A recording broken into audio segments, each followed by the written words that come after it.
I know one thing. If you're 54, you have no reason to be talking to a 19-year-old. She's 22 now. Shannon is 56. I'm so glad that audio of Monique went viral yesterday. She says that she was allegedly anally twice and that it was very, very brutal. If this is true, right, why would she go grab Tony Busby as the lawyer? Yeah, if you want to be taken seriously, you don't go get Tony Busby. I'm not here to speak to Shannon's guilt or innocence because I don't know, but I do know attempting to settle looks like an admission of guilt because I'm not settling. Go find somebody your age and build a family with.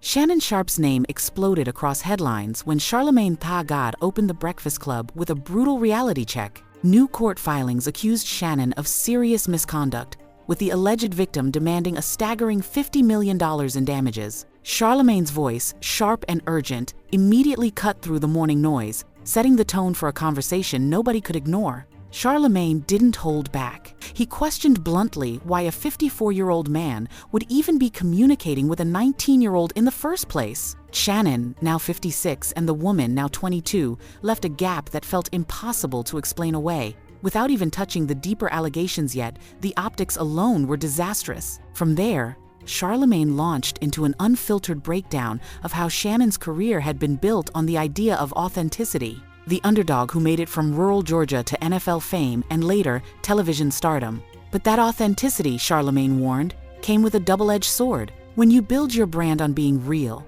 you paint a neon target on your back the second things get messy. The complaint wasn't just vague accusations either. Busby and the young woman reportedly had audio, video, and text messages lined up as evidence. Charlamagne made it clear. He wasn't declaring guilt or innocence. He emphasized that he didn't know the full truth. But he stressed one thing: trying to settle a case like this looks terrible. If I'm innocent, I'm not settling, he said, making the point as plain as possible. Producer Taylor laid out the quick-moving timeline for listeners. Just 12 hours earlier, a Nevada civil court had officially stamped the lawsuit. Already, the filing was causing massive ripple effects across media and advertising circles. Allegations of reputational harm, emotional turmoil, and massive sponsorship loss were all listed. DJ Envy jumped in, noting that ad agencies were already scrambling behind the scenes, with discussions underway about pausing or pulling live endorsement reads involving Shannon. Charlamagne drove home the larger point.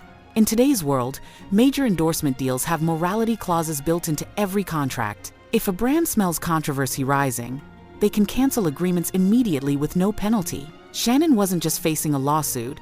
He was facing the collapse of an entire business empire built around a clean public image. The lawsuit's details were grim. The woman alleged that over the course of a 2-year relationship, Shannon's behavior went from verbally abusive to physically aggressive. It's critical to note, these are allegations, not proven facts, but the emotional weight behind those claims was heavy, and the public wasn't going to wait for a courtroom verdict to start judging. Charlamagne pointed out another harsh reality. Civil court doesn't demand proof beyond a reasonable doubt like a criminal court does. It only requires a preponderance of evidence, meaning if the jury thinks there's even a 51% chance the allegations are true, Shannon could lose big, and the consequences wouldn't just be financial, they would echo through his reputation, career, and everything tied to his name. Attorney Monica Reyes joined in to explain how brutal discovery could get. Every email, text, call log, and location ping could become evidence, and once that door opened, the leaks would start. Pieces of conversations, partial screenshots, out-of-context videos, all of it could leak to the public and shape opinions long before anything reached a jury. Charlamagne didn't let listeners get comfortable thinking this would stay a private affair. Discovery leaks don't care about fairness. A single damning clip could spread like wildfire, overshadowing whatever context might exist. Shannon's brand, built on unfiltered truth and relatability, was already cracking. His most loyal fans tried defending him, pointing to his years of charity work and career achievements. But critics were digging through his history, weaponizing old comments, and building a narrative that would be hard to shake. Charlamagne broke down the 3 ways this could play out. Shannon could settle fast, and people would accuse him of paying hush money. He could fight, and every ugly allegation would drag out over months, maybe years, as the public turned every revelation into viral moments. Or he could countersue for defamation, but even that route would guarantee that damaging claims stayed in headlines for a long time. Tony Busby, the attorney representing the woman, wasn't someone who shied away from public spectacle either. Charlamagne reminded listeners that Busby had a reputation for using the media aggressively during lawsuits. If Busby had evidence, or even if he had the appearance of evidence,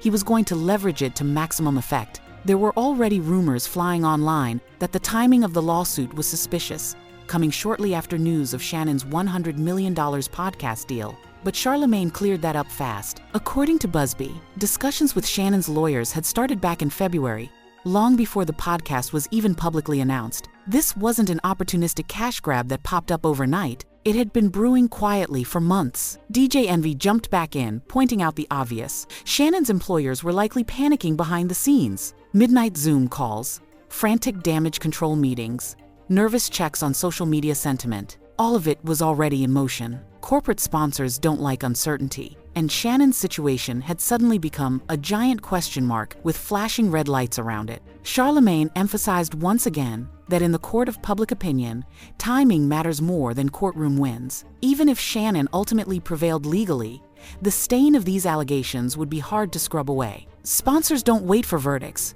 They react to headlines. The conversation stayed intense as Charlamagne dug deeper into the real-world consequences Shannon was facing. He pointed out that the lawsuit wasn't just about personal embarrassment, it had direct, devastating business consequences. Big companies, he reminded the audience, have moral clauses not just for PR reasons, but because scandals like this can torpedo brand reputation overnight. When DJ Envy chimed in, it was to confirm that advertisers were already pausing their campaigns connected to Shannon. Not tomorrow, not next week, right now. They weren't waiting for any court decision to see where public sentiment landed. If Shannon's name kept trending for the wrong reasons, brands were ready to cut ties without a second thought. Taylor pulled up a breakdown of the lawsuit timeline. According to the plaintiff, their relationship wasn't a fling. It lasted 2 years. She alleged it became increasingly abusive, both verbally and physically, ending in brutal incidents that she said left lasting emotional scars. Again,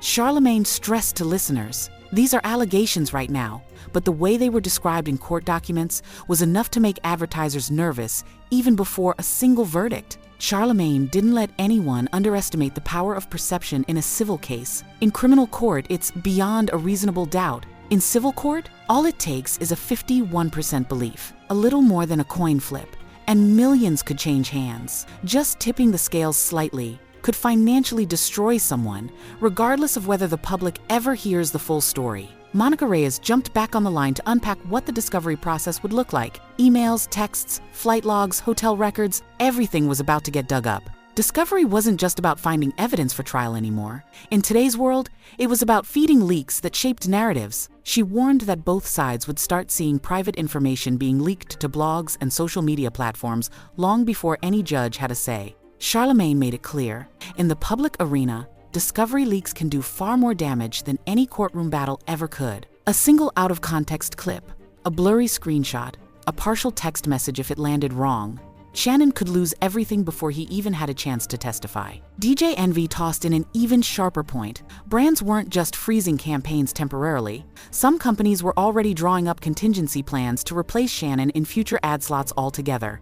Once brands start planning for your absence, it's a clear sign they aren't betting on your comeback. The group discussed how messy things could get if evidence leaked in the worst way. Videos with unclear context, edited text messages, or old, poorly phrased conversations could be weaponized instantly by either side.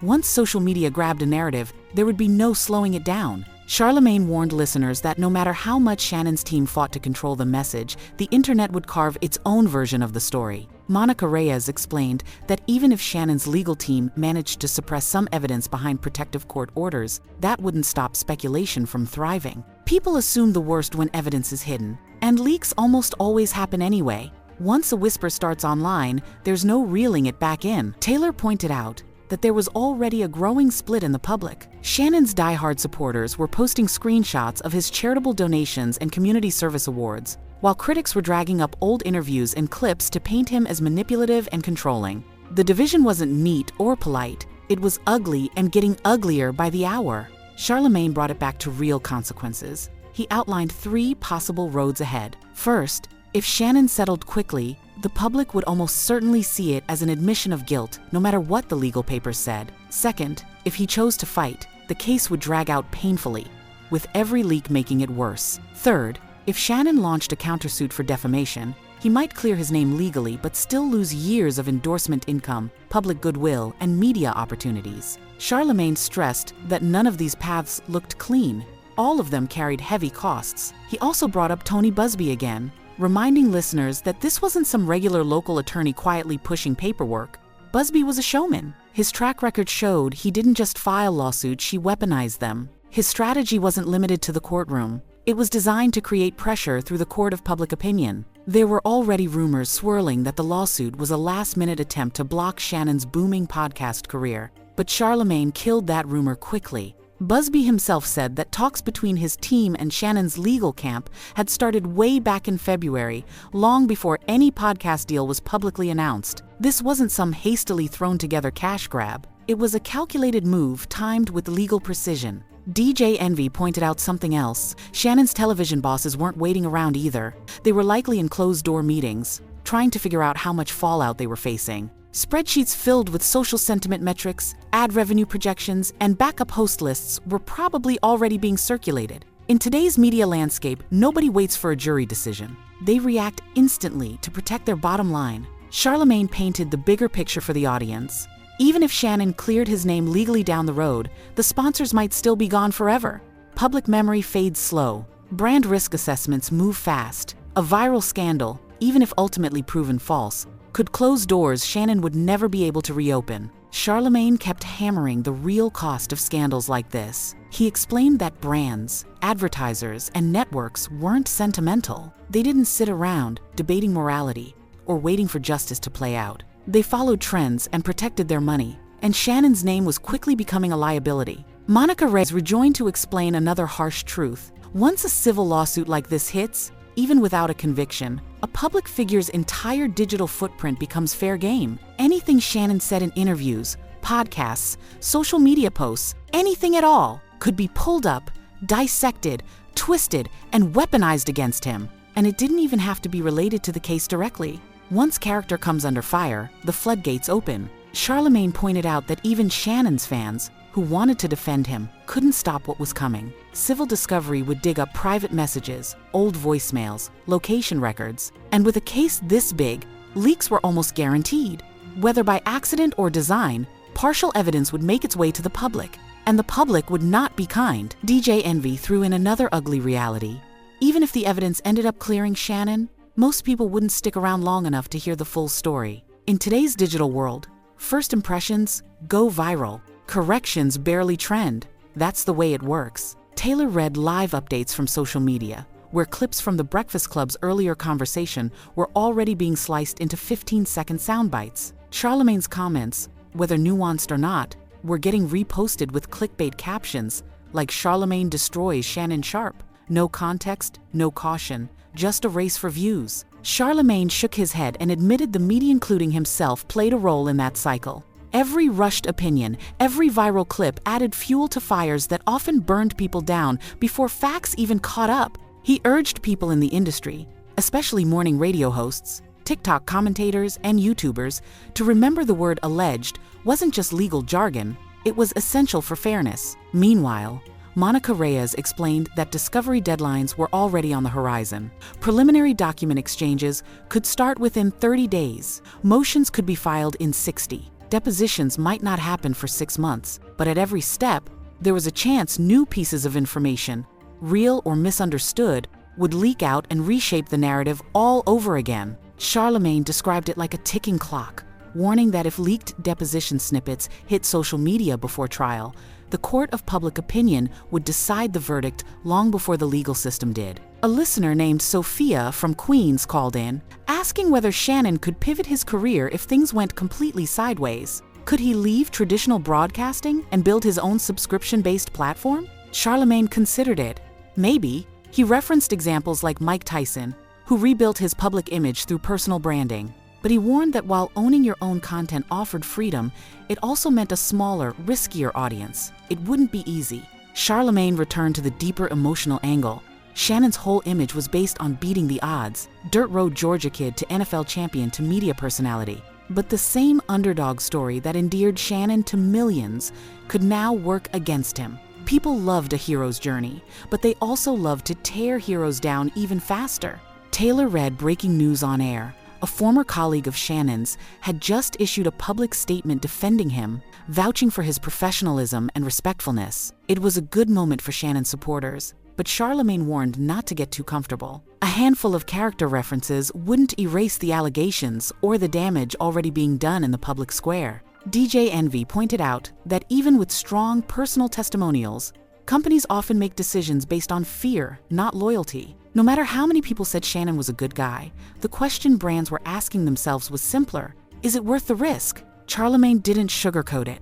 He reminded the audience that even if Shannon ultimately walked away from the lawsuit without losing in court, the media machine doesn't rewind its narrative. Most people won't remember the fine print later.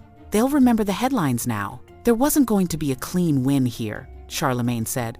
No matter which way the case unfolded, scars were going to remain. After laying out the media storm brewing around Shannon, Charlamagne zoomed out to show the bigger patterns at play. This wasn't just about one celebrity facing accusations. It was about how fast reputations collapse in the modern world and how little patience the internet has for facts catching up to headlines. He reminded listeners that once your name is tied to serious allegations, even without a trial, the damage is immediate and often permanent. Brands pull funding, networks freeze appearances, business deals fall apart. Even if you win the case years later, the public rarely updates their memory. They remember the first scandal, not the eventual outcome. Monica Reyes returned to explain that in the discovery process, both sides would likely try to file motions to keep certain evidence sealed. Protective orders could stop salacious materials from leaking, but the court might not grant everything Shannon's team wanted. And in the meantime, public curiosity would fill in the blanks with rumors, speculation, and worst-case assumptions. Charlamagne warned that sealing court documents doesn't stop speculation. It feeds it. When people can't see inside, they imagine the worst. And even if a judge eventually clears Shannon, the timeline of public opinion would have already fossilized around the initial story. Taylor pulled up social media stats showing a 40% spike in female listeners tuning into the Breakfast Club's coverage of the story. It wasn't just sports fans paying attention anymore. The case had crossed into broader conversations about celebrity culture, power dynamics, and accountability. DJ Envy noted that younger audiences, especially on platforms like TikTok and Instagram, were reacting fast and without nuance. Short clips, flashy captions, and viral commentary were dominating the narrative, far outpacing traditional news outlets. Charlamagne said plainly that no matter how much Shannon or his team tried to slow things down, the digital world moved at its own speed. First impressions were winning impressions, even when they were incomplete. A caller named Rico argued that the lawsuit was being blown out of proportion by the media. Charlamagne pushed back, explaining that when the public loses trust in legitimate claims because of rushed narratives or messy reporting, it damages future cases too. Every sloppy media cycle erodes public faith, making it harder for real victims to get a fair hearing later. Monica Reyes reinforced the point, citing legal studies showing how early misinformation impacts jury pools and public sentiment even in unrelated cases years later. DJ Envy pointed out another angle: how different industries respond when a scandal hits. Major beverage brands, they run at the first hint of controversy. Crypto startups, they lean into chaos for short-term attention. If Shannon's more traditional sponsors left, he might pick up edgier advertisers willing to gamble on his name, but those deals would be smaller and come with far fewer guarantees. Charlamagne broke down the cold strategy behind settlements too. Often, it wasn't about guilt or innocence. It was about ending legal battles that drain time, money, and emotional energy. Even innocent people sometimes settle to make problems go away, but the public rarely sees it that way. They see a payout and assume the worst. Taylor flagged a viral Twitter thread claiming insider audio of Shannon discussing the situation off record. Charlamagne refused to comment or share it live, warning that chasing every unverified rumor was reckless. Just because something trends doesn't mean it's true. The conversation shifted to whether Shannon could pivot his brand if traditional media doors shut. Charlamagne floated the idea that Shannon could become an advocate for athletes' rights, pushing for stronger codes of conduct and better protection for public figures facing accusations. It wouldn't erase the current controversy, but it could give Shannon a new lane if mainstream media froze him out. Monica Reyes explained that athletes who pivoted into advocacy often found new respect, but it was a long, slow rebuild, and it depended on how the original scandal played out. Charlamagne made it clear The internet doesn't wait for facts anymore. People decide who they believe based on first leaks, first impressions, and viral outrage. Real due process lags far behind. Taylor read another live update. More defenders coming forward vouching for Shannon's character. But Charlamagne wasn't celebrating yet. He pointed out that while good testimonies help, they don't erase court documents, discovery leaks, or how ruthless public opinion could be. DJ Envy mentioned that corporate sponsors might shift ad budgets away from personalities seen as risky and redirect money towards safe properties like women's sports leagues or family-friendly entertainment. Companies hated controversy more than they valued loyalty. Monica Reyes explained that in mediation, both sides usually fight over confidentiality terms. Shannon's team might want silence, but so would Busby's camp if they believed bad optics could damage their case too. Settlements often came with strict gag orders not to hide guilt, but to stop narrative damage from spiraling even further. Charlamagne pointed out that even a sealed settlement wouldn't stop the internet from spinning theories. Privacy protections in legal settlements were often misunderstood as proof that something must have been hidden. It wouldn't clear Shannon's name in the court of public opinion. He finished by warning that the real fight wasn't just inside courtrooms anymore. It was inside group chats, comment sections, and TikTok feeds. Shannon wasn't just up against legal accusations. He was up against a hyperspeed rumor mill that never logged off. If you enjoyed watching, you're not going to want to miss what comes next. So don't forget to like and subscribe.